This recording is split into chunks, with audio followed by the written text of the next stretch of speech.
भगवते वासुदेवाय। नारायणं नमस्कृत्य नरं चैव नरोत्तमं देवीं सरस्वतीं व्यासं ततो जयमुदीरयेत्। नष्टप्रायेष्व भद्रेषु नित्यं भागवत सेवया भगवत्युत्तमश्लोके भक्तिर्भवति नैष्ठिके। कृष्णाय वासुदेवाय देवकी नन्दनाय च नन्दगोपकुमाराय गोविन्दाय नमो नमः। ओम अज्ञानतिमिरान्धस्य ज्ञानाञ्जनशलाकया चक्षुरुन्मिलितं येन तस्मै श्रीगुरवे नमः। श्रीचैतन्यमनोभीष्टं स्थापितं येन भूतले सोऽयं रूपः कदा मह्यं ददाति स्वपदान्तिकम्। वन्देऽहं श्रीगुरोः श्रीयुतपदकमलं श्रीगुरून् वैष्णवांश्च श्रीरूपं साग्रजातं सहगणा रघुनाथान्वितं तं सजीवं साद्वैतं सावधूतं परिजनसहितं कृष्णचैतन्यदेवं श्रीराधा कृष्णपादान् सहगणा ललिता श्रीविशाखान्वितांश्च। नमो विष्णुपादाय कृष्णपृष्ठाय भूतले श्रीमते भक्तिवेदान्तस्वामिन्निति नामिने। नमस्ते सारस्वते देवे गौरवाणी प्रचारिणे निर्विशेष शून्यवादी पाश्चात्यदेशतारिणे। नमो महावदान्याय कृष्ण प्रेम प्रदायते कृष्णाय कृष्ण चैतन्य नाम्ने गौरत्विषे नमः। हे कृष्ण करुणा सिंधो दीनबंधो जगत्पते गोपेश गोपिका कांत राधा कांत नमोस्तुते। तप्त कांचन गौरांगी राधे वृंदावनेश्वरी वृषभानुसुते देवी प्रणमामि हरिप्रिये। वाञ्छाकल्पतरुभ्यश्च कृपा सिन्धुभ्य एव च पतितानां पावनेभ्यो वैष्णवेभ्यो नमो नमः। जय श्री कृष्ण चैतन्य प्रभु नित्यानंद श्री अद्वैत गदाधर श्रीवासादि गौर भक्त वृंद। हरे कृष्णा कृष्णा कृष्णा हरे हरे हरे राम राम राम हरे हरे। सर्वशास्त्राब्धि पीयूष सर्ववेदैक सत्फल सर्वसिद्धांत रत्नाढ्य सर्वलोकैक दृक्प्रद सर्वभागवत प्राण श्रीमद्भागवत प्रभो कलिध्वान्तोदितादित्य श्रीकृष्ण परिवर्तित परमानंद पाठाय प्रेमवर्ष्यक्षराय ते सर्वदा सर्वसेव्याय श्रीकृष्णाय नमोस्तु मे। मदेकबन्धो मत्सङ्गिन् मद्गुरो मन्महाधन मन्निस्तारक मद्भाग्य मदानंद नमोस्तु ते। असाधु साधुता दायिन् अति नीचोच्च तारक हानमुंच कदाचिन्मां प्रेम्णा अर्थकंठयोस्फुर। श्रीमद्भागवत महापुराणम की जय। हरे Krishna. So my humble obeisances to all the devotees. Vancha kalpatarubhyascha kripa sindhubhya cha patitanam pavanebhyo vaishnavebhyo namo namaha.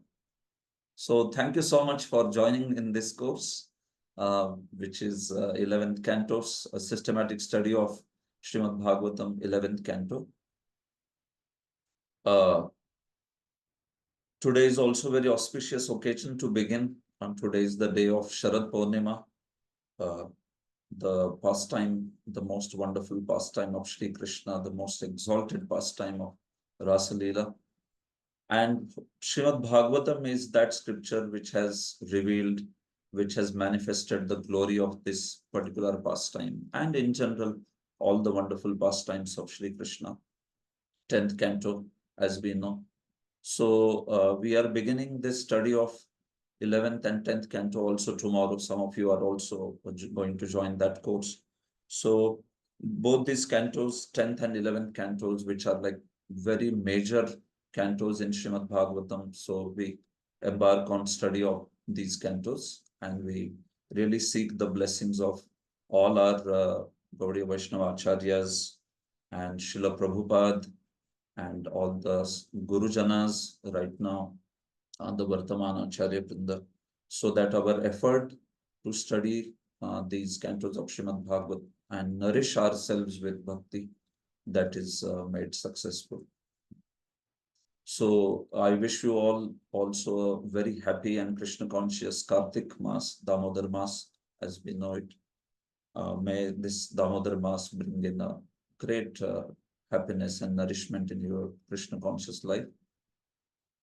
So in today's session, This is the introduction of this course on systematic study of Srimad Bhagavatam 11th canto. It's going to be an introductory session only.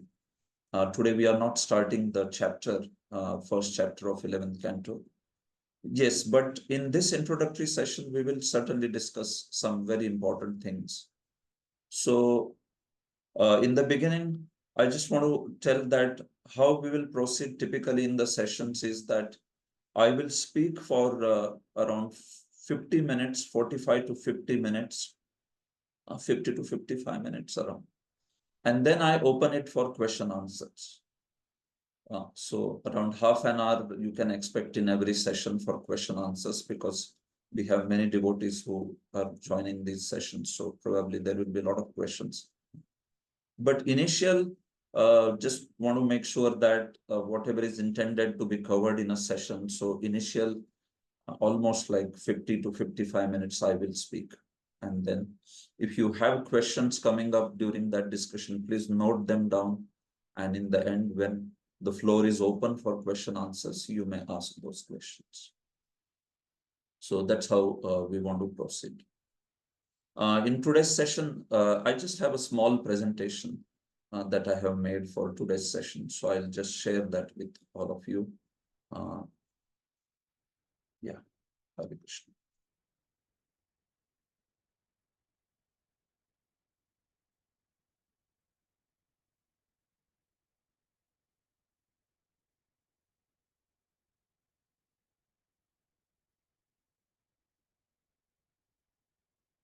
Yes, so I think now you should be able to see my screen, right? Yeah.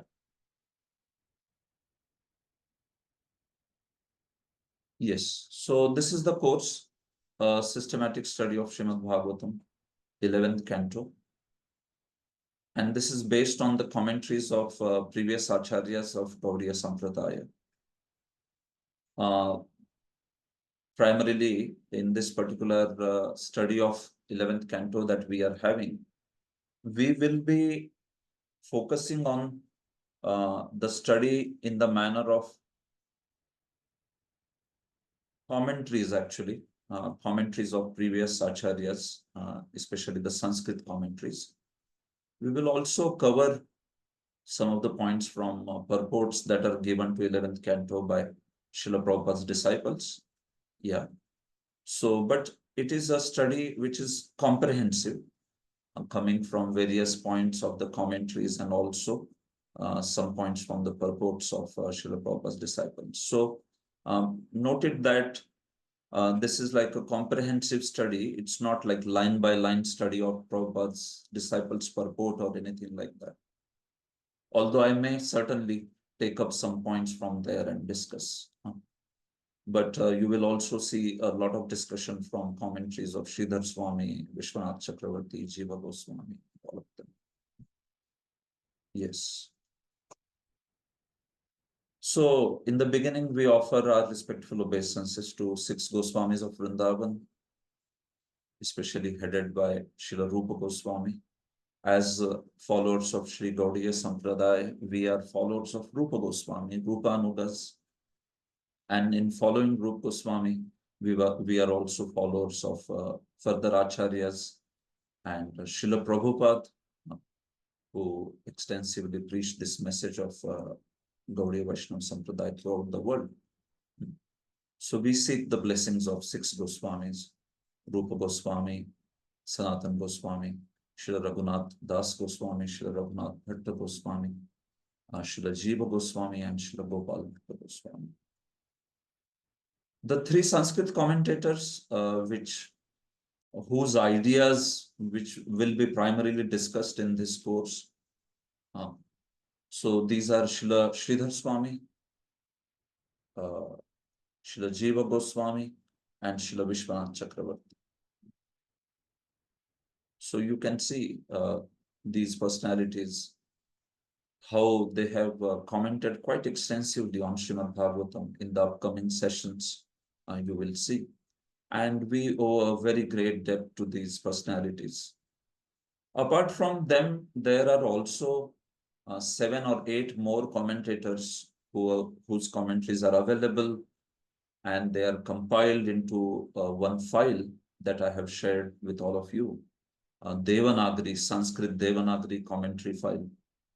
So there are some other commentaries also which are very popular. Yeah, but primary discussion will be based upon these three commentaries. Srila Sridhar Swami, as all of you know, is the preeminent commentator on Srimad Bhagavatam, accepted by Lord Chaitanya as the most important commentator on Srimad Bhagavatam. Srila Jiva Goswami, writer of Krama Sandarbha commentary, and also 6 Sandarbhas, which explain the Srimad Bhagavatam in thematic manner. So he is one of the very profound uh, writers, very prolific writers in our Sampradaya. And his ideas of Bhagavatam, they are very fundamental to understand Srimad Bhagavatam. Srila Vishwan Chakravarti, a very popular Acharya, Rasik Acharya, who wrote Sarartha Darshini commentary. And this commentary is very extensive. It is not a brief commentary, it is very elaborate commentary. So his ideas are also very lucid to understand, very simple, straightforward language, and very sweet explanations of Srimad Bhagavatam. So amongst these three acharyas, Sridhar Swami is known for giving the fundamental meaning of the text.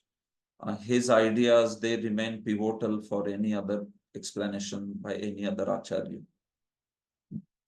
So Sridhar Swami is brief, he stirs, but he gives the essential information, conclusion on most of the verses. So that's why Sridhar Swami is accepted as the basis for everyone. Srila Jiva Goswami, he clarifies the comments of Sridhar Swami many times. And then Srila Vishwanath Chakravarti adds the aspect of rasa. He is very much an out-of-box thinker. His ideas are very novel sometimes. Of course, completely based on Shastra, no doubt about it. But quite a different thinker. He always has very interesting perspectives. While Sridhar Swami and Jiva Goswami, they are more or less, they go together, aligned. Jiva Goswami only elaborates the idea further. Or if he has a different opinion, then he makes it quite clear also. So these three commentaries will be the basis on which we will study 11th canto and also 10th canto starting from tomorrow. Okay. And of course, Srila Prabhupada, who is our dear founder Acharya of ISKCON. So his insights into the topics of 11th canto and the Siddhanta that he has established through his presentation of Bhagavatam. So that remains actually the foremost source for all of us to understand Srimad Bhagavatam. So we dedicate this effort and seek blessings of His Divine Grace of Chaitanya Aravinda Bhaktivedanta Swami Srila Prabhupada. With this effort, if it pleases Srila Prabhupada, that would be success of our life. So you can see outline of today's session. So this is what we are going to discuss today. I'm going to speak about a brief introduction and history of Srimad Bhagavatam in Gaudiya Sampradaya. Then we will talk about how to study, what are the 5 aspects of a traditional presentation, the style that we will follow in these particular sessions. Who can study? What is the eligibility of the course, right? I did not mention any eligibility on the flyer or anything like that or in the invitation for the group. Yeah, because this is something which we can only discuss a little bit and then it will be clear, the eligibility aspect. But it's actually not like very intensive eligibility. No, everybody is welcome in these courses. So, but we'll see that still. And finally, practical aspects of this course. What is the format? What is the schedule?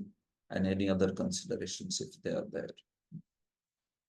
Yes. So a brief introduction and history of Srimad Bhagavatam in Gaudiya Sampradaya. So for those of you who have attended my sessions on establishing Srimad Bhagavatam as the highest Pramana, or I also spoke on history of Gaudiya, history of Srimad Bhagavatam in Gaudiya Sampradaya in some other avenues. So this particular part of the today's session, you may find it as a repetition, especially if you have gone through this session of history before as part of the courses that I mentioned. But because there are many new devotees, new students who have joined here, so that's why I thought that it would be appropriate beginning to first understand the place of Srimad Bhagavatam in general and also especially in the Gaudiya Sampradaya. So that forms the major discussion today. So now for next around 25 minutes or so, I will discuss on this particular aspect of history of Gaudiya history of Srimad Bhagavatam, in fact, in Gaudiya Sampradaya. After that, we will discuss the other things about what is the style of study and all other things that I mentioned in the overview slide. So, history of Srimad Bhagavatam in Gaudiya Sampradaya. So, you can see how did historically the development of Srimad Bhagavatam study take place. We want to discuss something about it that will also bring forth the position of Srimad Bhagavatam as revered by Lord Chaitanya and also all the followers of Gaudiya Vaishnavism all the way up to Srila Prabhupada and his followers also. Okay. So let's begin with a discussion on three topics of Vedas. They are known as Kandatraya. What are they? Kandatraya means a triad of kandas. What is kanda? Kanda is a section in Vedas, original Vedas. So they are popularly known as Karma Kanda, Jnana Kanda, and Upasana Kanda. So you have heard these terms, I'm sure. You also have some understanding of these terms. So if you talk about Vedas in general, they deal with these three sections called as Karma Kanda, Jnana Kanda, and Upasana Kanda. So now, if you see Karma Kanda, it deals with the worship of various demigods, with the process known as Yajna. See, in any path, you should be clear with Sadhya and Sadhana. Sadhya is the goal that is to be achieved by that path. Sadhana is the process that is employed in achieving that goal. Sadhya and Sadhana. So Sadhya Sadhana or Sadhana Sadhya Viveka, this should be very clear when you talk about any path actually. Any path you talk about. This aspect should be very clear. So when it comes to Karma Kanda, what is the Sadhya Sadhana? When it comes to Jnana Kanda, what is Sadhya Sadhana? When it comes to Upasana Kanda, what is Sadhya Sadhana? So Karma Kanda, it's the goal, the objective, Sadhya is fulfillment of material desires. Kama, that particular aspect. So it can mean Iha and Paratra.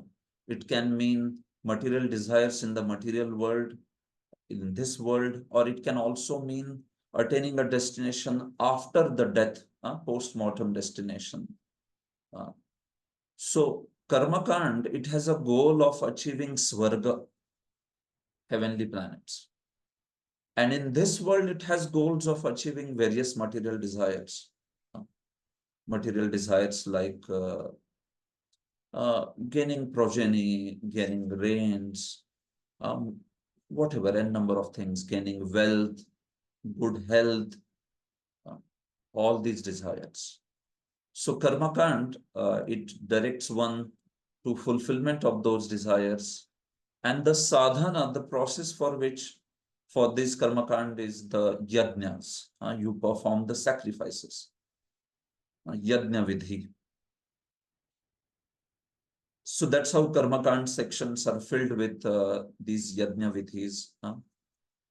Sections of brahmanas. Brahmanas are sections of Vedas actually, which deal with the sacrifices.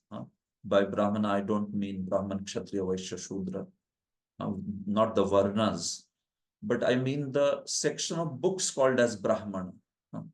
So Samhitas and Brahmanas, they talk about the yajnas and the vidhis of the yajnas, all those details. And the goal is that one wants to achieve Swarga, or one wants to achieve the fulfillment of desires in this world. That is Karma Kand. Then from that you move to Jnana Kand, where the goal is to achieve merging in impersonal Brahman, Sayujya Mukti. And the process is Vedanta Vimarshana. What is the sadhana? The study of the Vedanta. And for that matter, whatever is needed, like, austerity or meditation, which is needed for the purpose of studying Vedanta, stabilizing in the realization of Vedanta. So that will all fall under sadhana of Jnana Kand. Primarily, it is Vedanta Vimarsha. So the goal, sadhya, is Sayujya Mukti, merging in impersonal Brahman. And sadhana is the study of the Vedanta, especially of the oneness between the Jiva and the Brahman. And finally, coming to Upasana Kanda, we can see the Sadhya Sadhan here also. I'm sorry.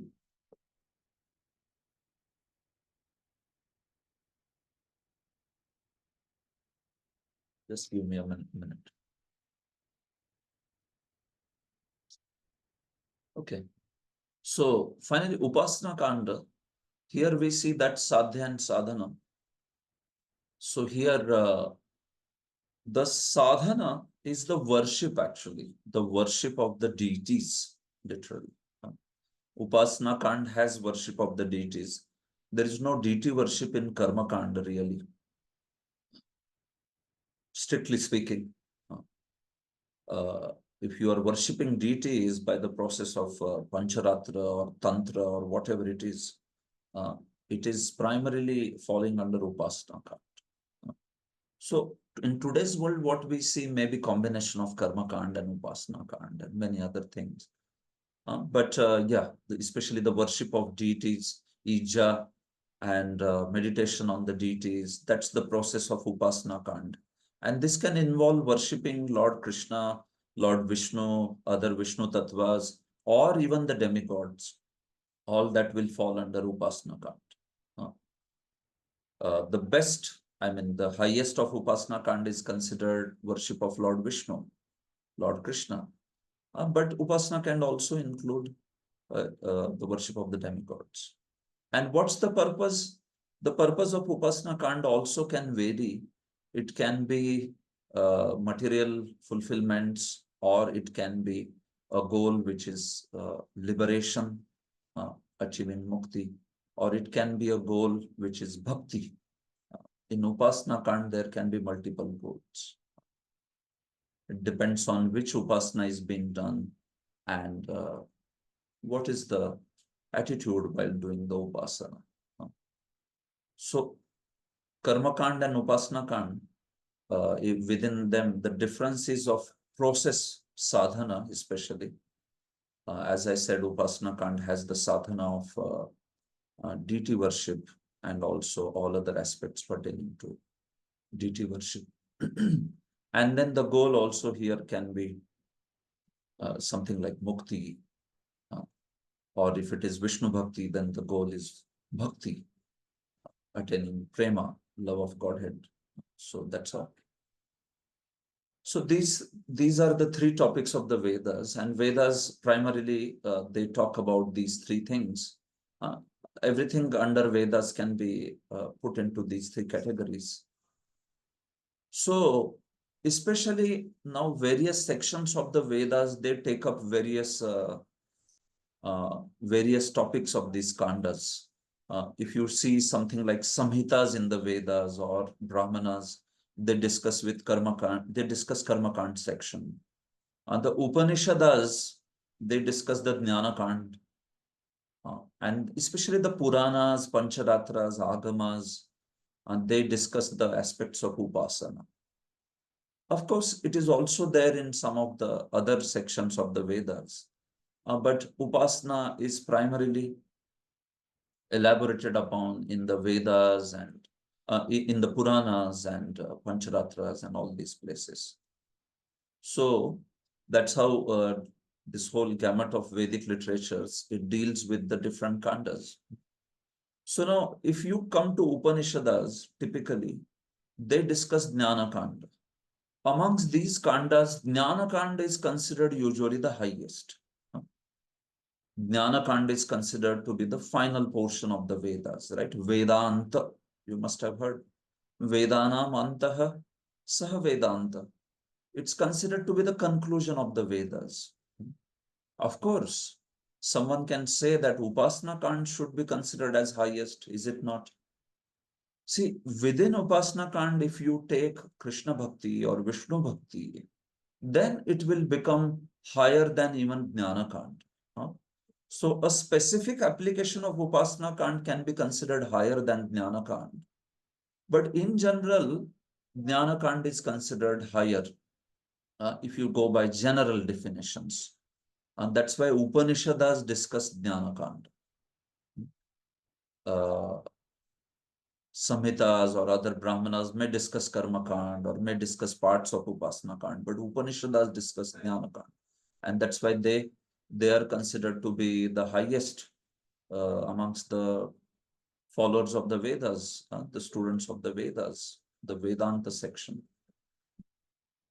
So that's how the traditional understanding is there. And these Upanishads, which discuss Jnana Kand, they talk about difference and identity between Jiva and Brahman. Bheda and Abheda Vakyas are there. There is, are the Jivas and Brahman one and the same? Is there absolute identity or is there a difference? These sort of discussions, they happen in the Upanishads Vedanta section. And these are the ones which are topics of interest for those who are Jnana Kanda people. Especially traditionally, these Upanishads were studied by the sannyasis or aspirants of sannyas, typically. Karmakand portions were studied by brahmacharis and vanaprasthas, brahmacharis and grahasthas actually. Vanaprasthas would study the sections such as aranyakas, and then Upanishads would be studied by the sannyasis. So this whole thing of Vedic scriptures and all that can be a different topic in itself. We are not going there. What is relevant for our discussion is what we are interested in. So what happened was, because Jnana Kand was considered to be the best portion of the Vedas or the highest portion of the Vedas, so we see that because of that, when Shankaracharya preached the philosophy of Mayavad or philosophy of Advaitavad, so Shankaracharya naturally emphasized a lot on Upanishads because his philosophy, as we all know, was the philosophy based on the Jnanakand portion. He spoke about the Brahman and merging into Brahman. So one of his main opponents were the adherents of Karmakand philosophy. So that's how he had even debates with people like Mandana Mishra, who were representing the school of Karmakand. And then he established the aspect of how worship of Brahman, meditation on Brahman, and finally merging in Brahman, that's the goal of life. So when Shankaracharya, he drove away Buddhism, and when he established the Vedic scriptures and the establishment of dharma based on Vedic scriptures. So naturally, the Jnanakant portion again came into prominence. It again came into prominence. Everywhere in the intellectual world, everyone always talked about Upanishads and study of the Upanishads and how the Upanishads are highest. So the aspects pertaining to Karma Kand and also Upasana Kand, like something like Vishnu Bhakti, and they got little bit less emphasized, or they got disparaged in their importance. Karma Kand or Upasana Kand, well, that was thought to be a path which is not that important, or those who are best followers of the Vedas, most intellectual people, they study Jnana Kand, they study Upanishads. This is how, by Shankaracharya's preaching, there was a fallout of this sort also. So he did a great service in terms of establishing Vedas, but then also there was this fallout where the other aspects of Vedas like Upasana, especially Upasana Kand, it was seen as something which is inferior to the path of Jnana Kand. So even Vishnu Bhakti, for that matter, was being seen as inferior, because finally, even Ishvara, if you consider him as Maya, then what is the worship of Ishvara? That is also then worship of Saguna Brahman, which means it's worship which is inferior. The highest worship is of worship of Nirvishesh Brahman or Nirguna Brahman. So then that's how the whole idea became very prominent, where even aspects of all worship, what to speak of then Vishnu worship, that became certainly it went into background. So Shankaracharya spoke about Mahavakya and Laghu Vakya. All the Vakyas or statements which talk about oneness of Brahman and Jiva, they were considered to be Mahavakyas, great statements of Shastras. And all those statements which are uh, statements talking about the difference between Jiva and Brahman, the difference between living entity and supreme truth or Lord, they were said to be Laghu Vakyas or Samanya Vakyas, general, ordinary statements. They are not very important. And they are minor statements of the Shastras. This is how the idea of Shankaracharya became very prominent. So we see that this is why in Shankaracharya's system, because Mahavakya and Laghu became very prominent, so then the whole system of Upasana, worshipping the Lord, understanding our difference from the Lord, it all became it went into background completely. It was not for intellectuals, it was for simple people. That was the idea. So really the credit of re-establishing the authority of Upasana Kand, especially in that Vishnu Bhakti, whenever I'm referring to Upasana Kand, I'm primarily referring to Vishnu Bhakti over here. So that goes to Acharyas like Sripad Ramanujacharya and Srila Madhvacharya, who brought back that exalted status of Vishnu Archanam, and especially the scriptures that talk about that. So like Puranas speak about worship of Vishnu, right?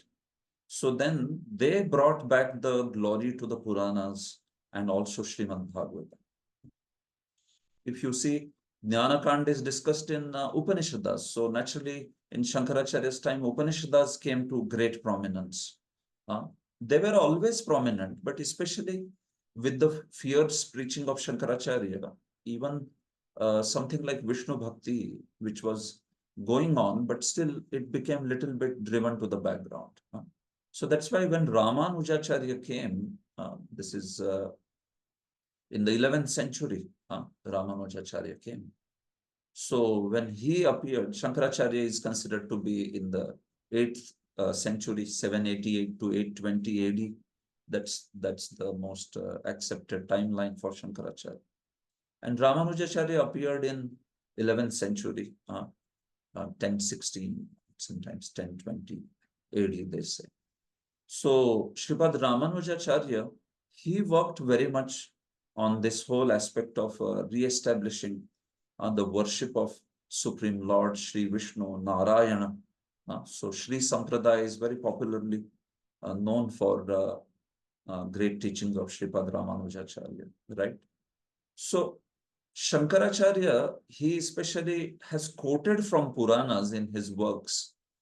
It is not that Shankaracharya belittled Puranas.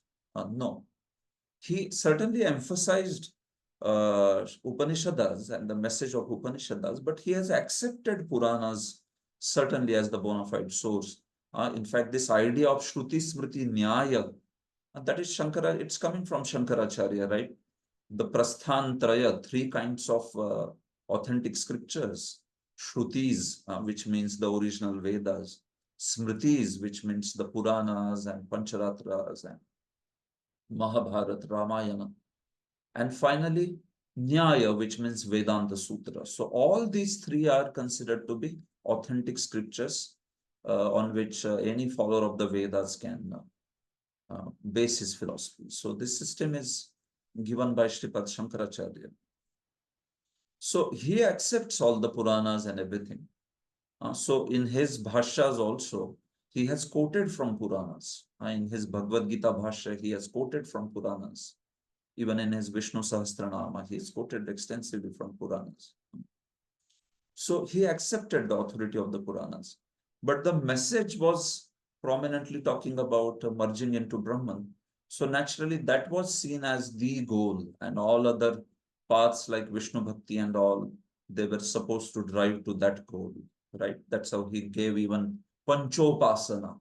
You must be knowing Shankaracharya's system of worshipping the five deities, worshipping Ganapati, Ganapatyas, Surya, Sauryas, then worshipping Shakti, Shaktas, worshipping Shiva, Shaivas, and worshipping Vishnu, which is Vaishnavas.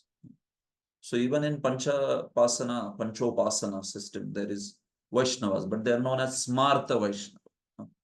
They are not exactly the Vaishnavas as we understand. They are followers of Shankara's system, Shankaracharya's system. So in which there is talk about merging in Brahman and all, oneness between living entity and Brahman, all that. So anyhow, yeah. So this is how Shankaracharya, although he emphasized very much on Upanishads, but we see Ramanujacharya by his preaching. So he brought back the authority of Puranas very much, right? One of the followers of Ramanujacharya, he wrote a commentary on Vishnu Purana. So before that, we don't see any commentary of Vishnu Purana. They may be there in the Vedic times, but if we talk about history, modern history, then Ramanujacharya's follower wrote a commentary, Vishnu Chittiyam, on Vishnu Purana. Then later, Sridhar Swami also wrote a commentary on Vishnu Purana. Sridhar Swami's commentary on Vishnu Purana is also popular. But yeah, historically, Ramanujacharya's follower, this personality, he wrote the commentary on Vishnu Chittiyam, that's the name. So Ramanujacharya, in his works, he has not quoted Srimad Bhagavatam in none of his works, although he has quoted other Puranas, but he has not quoted Srimad Bhagavatams. Why did he not quote Srimad Bhagavatam? So this is the opinion of some of the Sri Vaishnava Acharyas and followers of Sri Vaishnavas that, well, Ramanujacharya, he followed what is called as Purva Paksha Pramanya. He just stuck to those works which were quoted by Shankaracharya, because Shankaracharya did not quote Srimad Bhagavatam. So Ramanujacharya also did not quote Srimad Bhagavatam in any of his works.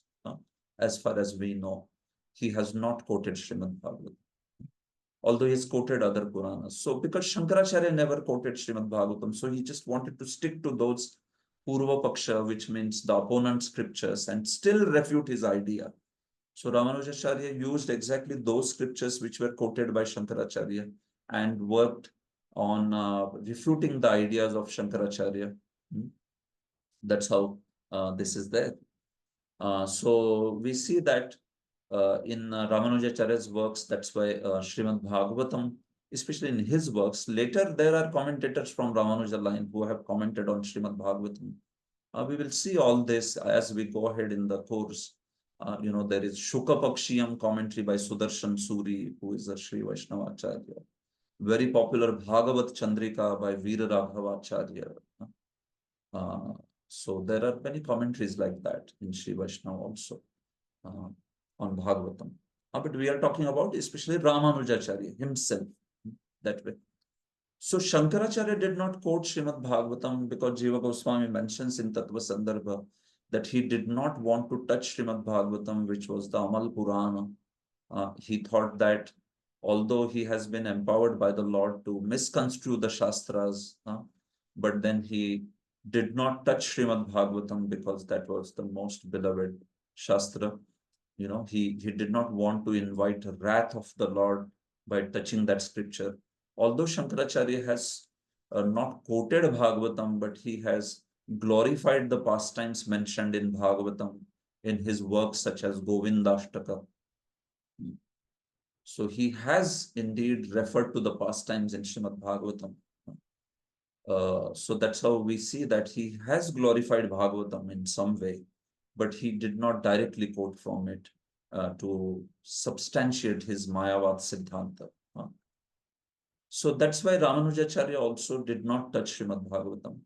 But we see Madhvacharya brought the glory of Srimad Bhagavatam by commenting on it directly. Madhvacharya was worried that Vaishnavas should not see, Shankaracharya did not write a commentary on Bhagavatam or quote it, but later Acharyas, they commented on Srimad Bhagavatam. And by this I mean the Acharyas from Mayavad Sampradaya. They also commented post Ramanuja, or rather not post Ramanuja, post Shankaracharya. Personalities like Chitsukha or Punyaranya. And these personalities are quoted by Jiva Goswami in Tattva Sandarbha. And these personalities, they wrote commentaries on Bhagavatam, although Shankaracharya did not touch Bhagavatam. So Madhvacharya, who appeared in 13th century, so we see that Madhvacharya was worried that Vaishnava should not be reading commentaries of Mayavadi Sampradaya Acharyas, commentaries of Srimad Bhagavatam. They should not read commentaries of Punyaranya or personalities like Chitsukha. So that's why Madhvacharya wrote a commentary on Bhagavatam, and that is Srimad Bhagavat Tatparya Nirnaya. So it's a brief commentary. It is not on complete Bhagavatam also, but it's a very wonderful commentary. It's a very insightful commentary. So within Puranas, he not only quoted all the Puranas, but he also extensively brought back Srimad Bhagavatam's glory, in fact, by bringing Srimad Bhagavatam into spotlight by writing a commentary on Srimad Bhagavatam, Bhagavat Tatparya Nirnaya or Srimad Bhagavat Tatparya Nirnaya. So we can see that how from only the Upanishads who were on spotlight, the spotlight is coming back to Puranas, Itihasas, and then especially on Srimad Bhagavatam. Madhvacharya also wrote a commentary on Mahabharat Tatparya Nirnaya. That is a scripture certainly revered by all the followers of Madhvacharya. So this is how the glory or the spotlight is being brought back. So this is basically in the modern times the history of Srimad Bhagavatam. So we have discussed these points. Shankaracharya did not touch Bhagavatam. SB stands for Srimad Bhagavatam. Chitsukhacharya and Punyaranya's commentaries, they were commentaries from the impersonal point of view. So that's why Madhvacharya wrote Bhagavat Tatparya Nirnaya. There was also a personality which is considered a contemporary of Madhvacharya called as Vopadeva. And this Vopadeva also popularized Bhagavatam very much by writing 3 books on Bhagavatam, Hari Lilamrita, Mukta Phalam, and Paramhamsa Priya. So these works of Vopadeva they are quite popular. One of them is missing in today's day and time. Paramhamsa Priya is not available, but Hari Lilamrita and Mukta Phalam are available. And these books popularized Bhagavatam so much that some of the Shakta scholars, because of their envy towards Srimad Bhagavatam, and also because of this whole popularity done by Vopadeva, they started saying that Vopadeva only wrote Bhagavatam. You must have heard this idea, right? Prabhupada also speaks about this in first cantos, first verses purport, where this idea that Vopadev wrote Bhagavatam and not Vyasadev. So this idea is actually fallout of some envious preaching done by followers of Shakta tradition. And also because Vopadev literally popularized Bhagavatam so much that the work only was being attributed to him, although it is not a fact. Bhagavatam is obviously the 18th Purana, one of the 18 Puranas, and it is written by Vyasadeva, no doubt about it. Srimad Bhagavate Mahamuni Krite Kimva Parairishvara. So there are a lot of pramanas on that. But then these personalities, this is how they brought Bhagavatam in intellectual circles, in prominence. So although the study of other scriptures also continued, but Bhagavatam was also being viewed as a scripture which is comprehensive in understanding of Vedas, understanding of Puranas. So after Vopadeva, in the 14th century, Sridhar Swami came. So Sridhar Swami is, of course, his dates are also debated in modern history, but then, yeah, most of them agree that he came in 14th century, Sridhar Swami. So Sridhar Swami comes after these personalities like Ramanujacharya or Madhvacharya or even Vopadeva for that matter. But his commentary that he wrote, Bhavartha Deepika, it became the most prominent commentary. It was a very lucid commentary and giving essential meaning of Bhagavatam in a very crisp manner. And we know that this commentary was revered by Sri Chaitanya Mahaprabhu also. Sri Chaitanya Mahaprabhu in Chaitanya Charitamrita says, Sridhar Swami Guru Korimani. We understand Bhagavatam in the Anugatya, in the following of Sridhar Swami. So Sridhar Swami is accepted and revered by all the Gaudiya Vaishnava Acharyas and even other Acharyas from other traditions also. Sridhar Swami himself, it is said that he belonged to the Vishnu Swami Sampradaya out of 4 Sampradayas. But there are some doubts on that. There are some debates on that. But whatever, he was a Vaishnava, as Chaitanya Mahaprabhu himself also confirmed.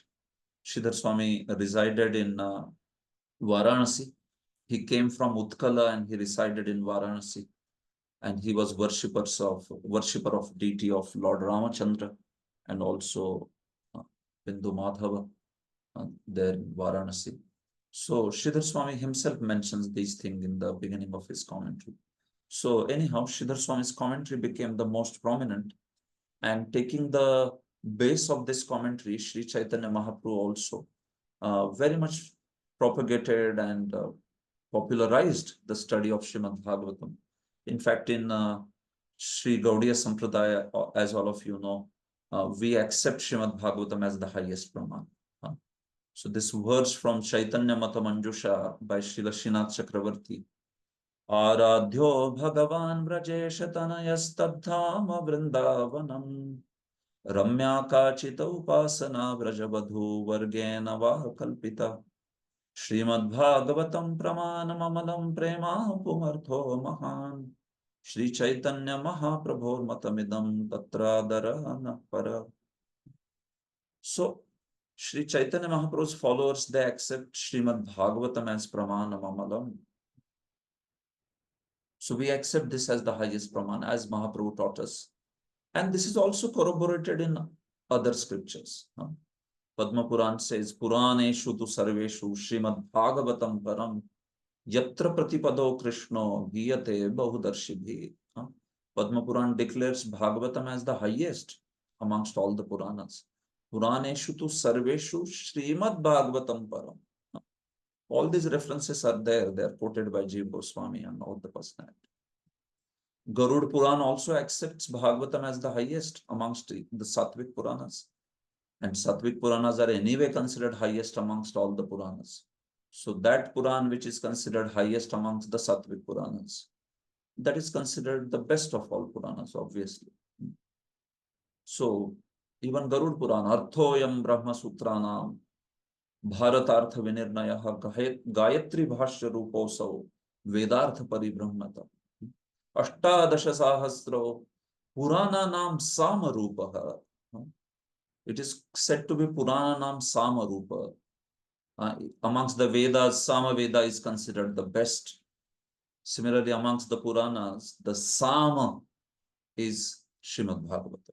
Purana Nam Samarupa. You understand? So that's how even Garud Puran is establishing that. And similarly, there are some more references which talk about Bhagavatam's highest, being the highest Puran. So that's how in Gaudiya Vaishnava Sampradaya, the entire focus was on Srimad Bhagavatam and study of Srimad Bhagavatam. There were a lot of commentaries written on Srimad Bhagavatam. Srinath Chakravarti, one of the prominent acharyas in our line, guru of Kavi Karnapura, he wrote this commentary called a Chaitanya Mata Manjusha, which is the first commentary on Srimad Bhagavatam in our Sampradaya. Sanatan Goswami wrote Brihad Vaishnava Toshini on the 10th canto. Rup Goswami did not write a commentary, but he wrote a lot of books based on principles of Srimad Bhagavatam and the rasa aspects mentioned there.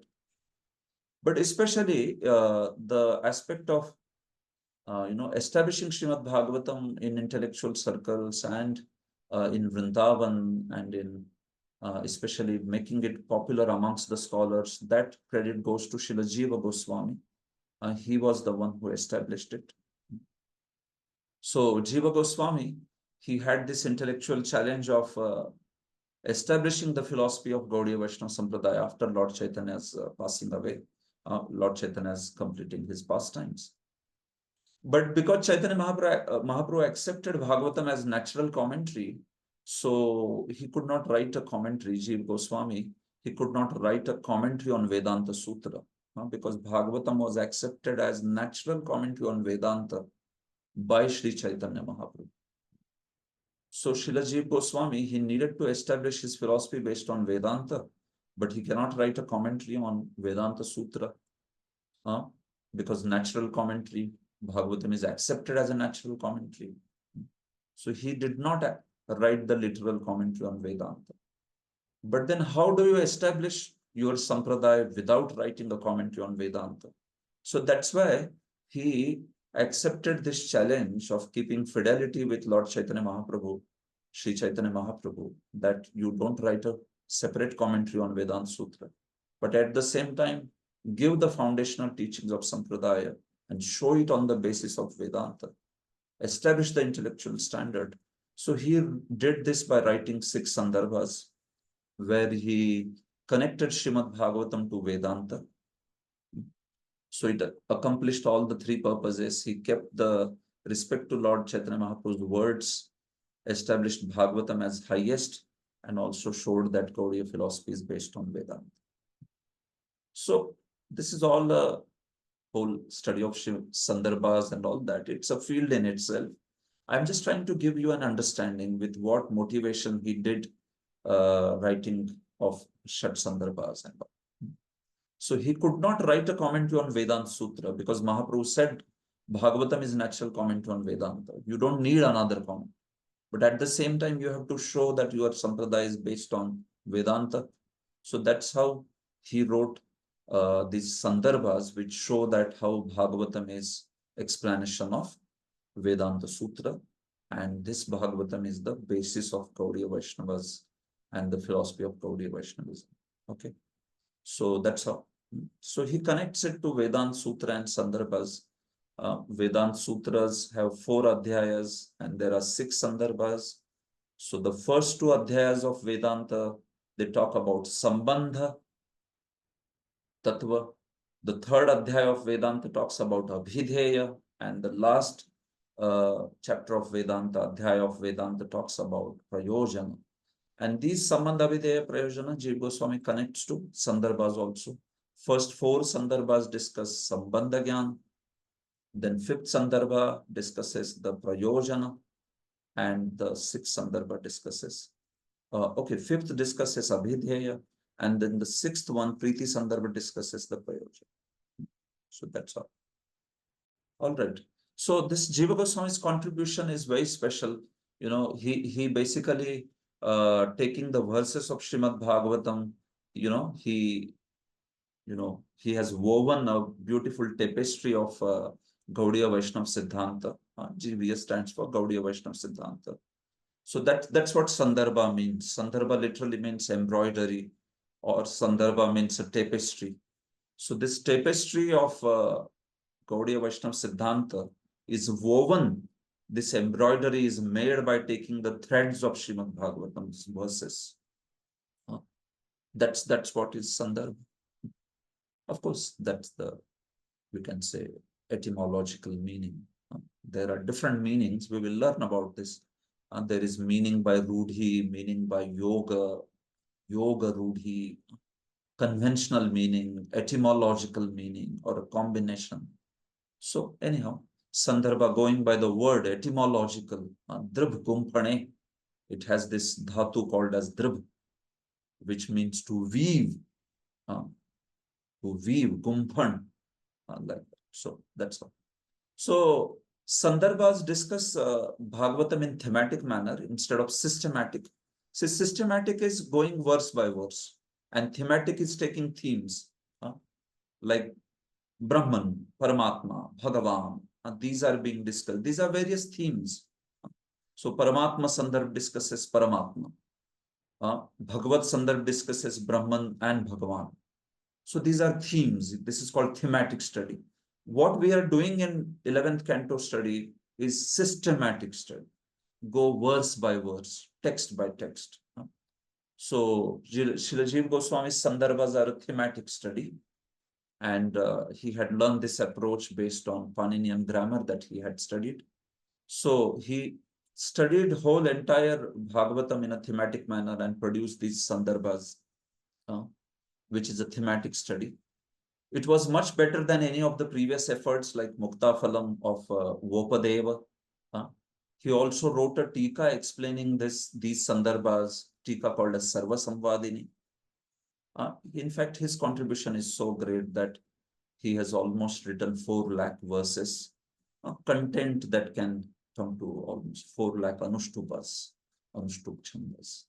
It's not necessary that he wrote 4 lakh verses, but he has written content, that much content which can add up to come up to 4 lakh Anushtup verses.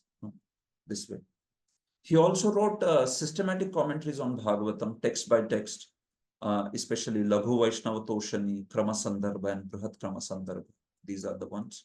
He also wrote books like Gopala Champu, which explain the detailed and also correct order of pastimes of Srimad Bhagavatam.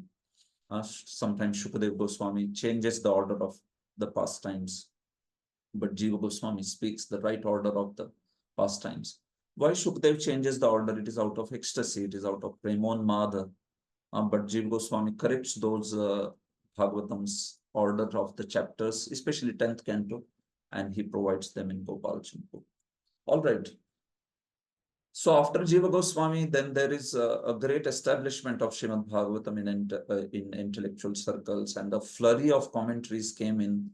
Our own acharyas like Srila Vishwanath Chakravarti wrote Sarar Darshini, Baladev Vidyabhushan wrote Vaishnava Nandini, which is only on the 10th canto. Bhaktisiddhanta Saraswati wrote quite brief commentaries like Ananta Gopal Tathya and Sindhu Vaibhava Vivriti. And then finally his Divine Grace, Abhayacharna Bhaktivedanta Swami Prabhupada, the commentary that spread Bhagavatam, in fact, all over the world.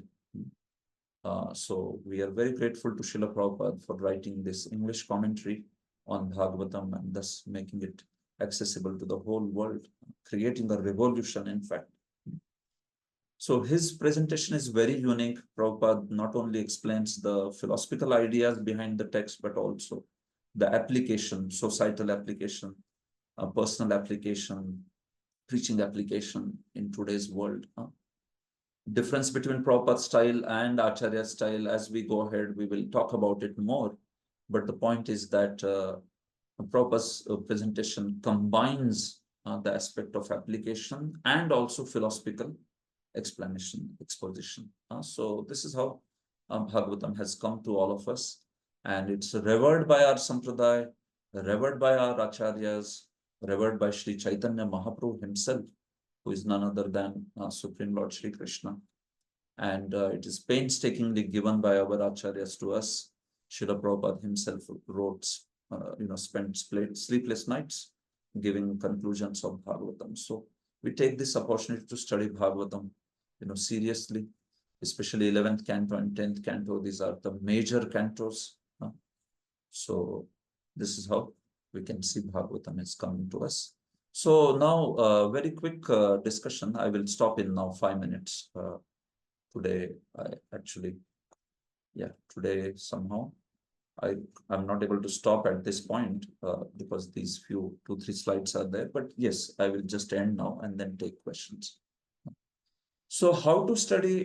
Here you can see there are 5 aspects of a traditional presentation: Vyakhyanam, Panchalakshanam, Padacheda, Padarthokti, Vigraho, Vakya Yojana, Akshepeshu Samadhanam, Vyakhyanam, Panchalakshanam. This is a verse from Parasharupa Puran, and which tells about how traditionally you do a Vyakhyana, which means exposition of a text in any scripture.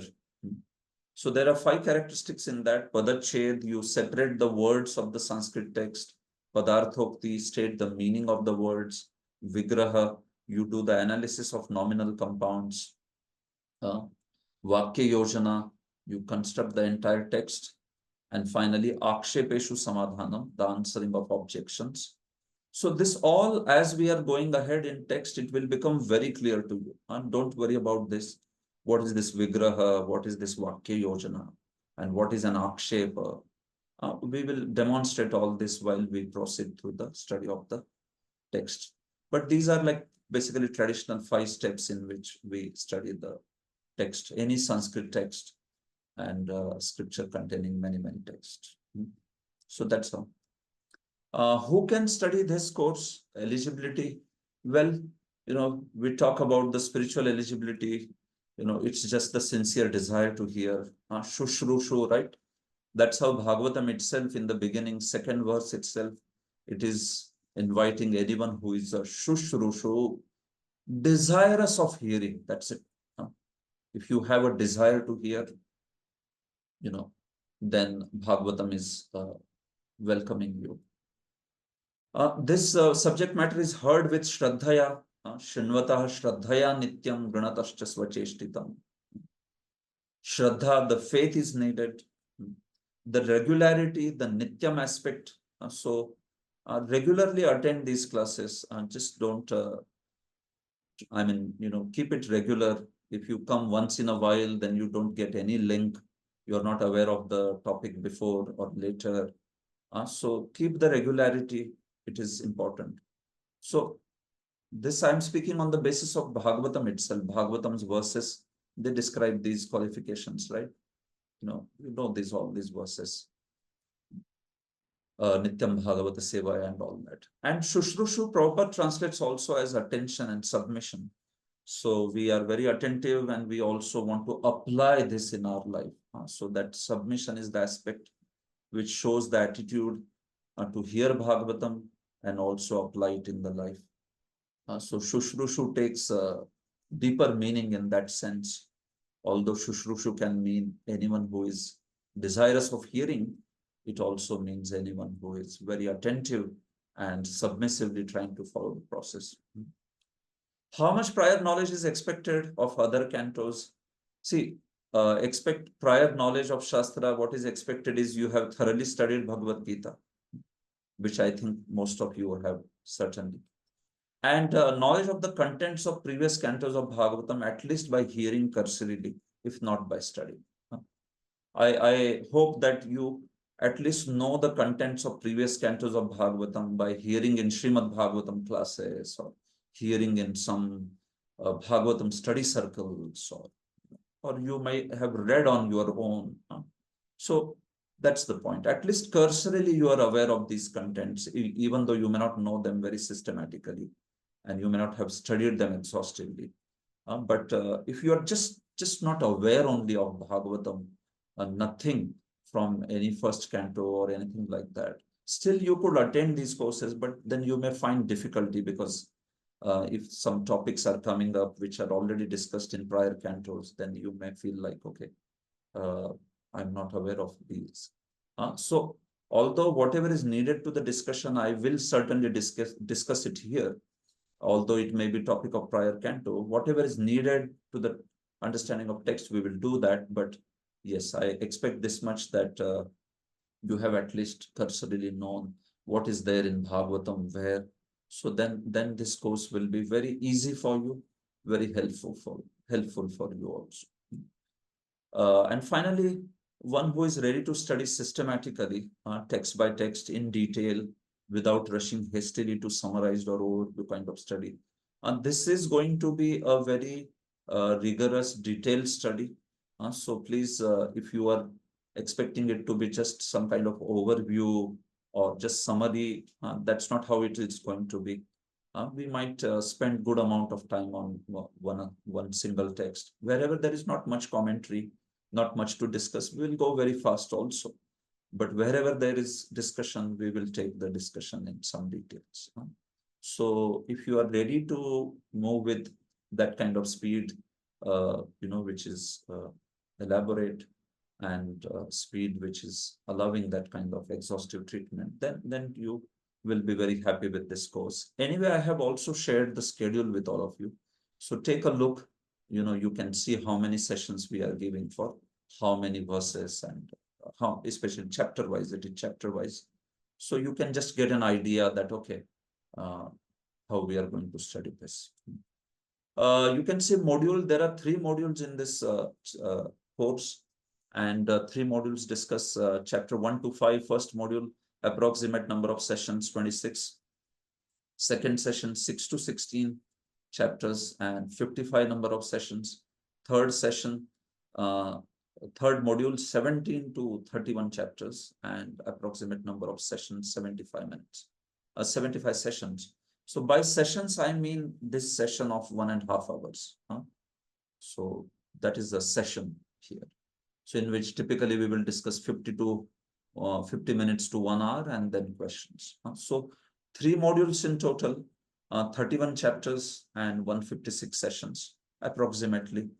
Sometimes it may happen that some sessions extend, or sometimes because of some emergencies, some sessions may be missed also. So in that case, something change may be there, but approximately that much, something around that we can expect. We will complete this 11th canto. So this probably will take around 1.5 years to complete the whole 11th canto. I'm saying all the 31 chapters, which is one of the very prominent cantos, and it is like worthwhile studying because it is filled with such wonderful philosophical imports. Uddhava Gita, that's the part of 11th canto. Tomorrow we are going to discuss this. In the beginning, I will speak about 10 topics of Bhagavatam, and especially what is 11th canto discussing, what are the various chapters discussing, and then we also begin the chapter first in the 11th canto. Tomorrow we will do that. Style of the discussion will go text by text, Pancha Vakyanam, Pancha Lakshanam, explanations based on commentaries of Sridhar Swami, Jiva Goswami, Vishwanath Chakravarti, relevant points from purports of disciples of His Divine Grace, Srila Prabhupada. Discussion on verses, 50 to 60 minutes, Q&A, 30 to 45 minutes. I can stay back a little bit more also for questions. All right, Hare Krishna.